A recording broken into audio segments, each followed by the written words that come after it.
ఈ సెంటర్లో ఉంటుంది. స్వామికి జరిగేటటువంటి ఈ కైంకర్యంలో అందరూ కూడా దీపమంత్రం ఉంటుంది. చెప్పుకుంటా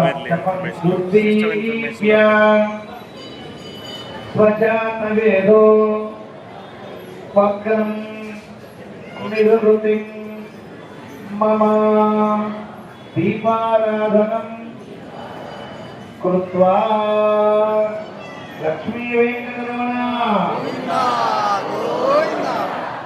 ఇంతమంది ఉన్నాం మరి పెద్దగా గోవింద వినపడతారు. గోవింద హైదరాబాద్ గోవింద లక్ష్మీ వెంకటరమణ గోవింద. స్వామికి ఆ దీపాల మధ్యలో ఆ సౌందర్యం చూడండి. స్వామిది అమ్మవారిది కూడా చాలా విశేషమైన సౌందర్యం. అందుకే సౌందర్య లహరి మీరు వినే ఉంటారు. లలిత దేవి యొక్క విశిష్టత. లలిత అయినా లక్ష్మి అయినా ఇద్దరు ఒకటే. అందుకని ఈ సౌందర్యం అనేటువంటిది ఆయన ద్వారానే వచ్చి ఉన్నటువంటిది.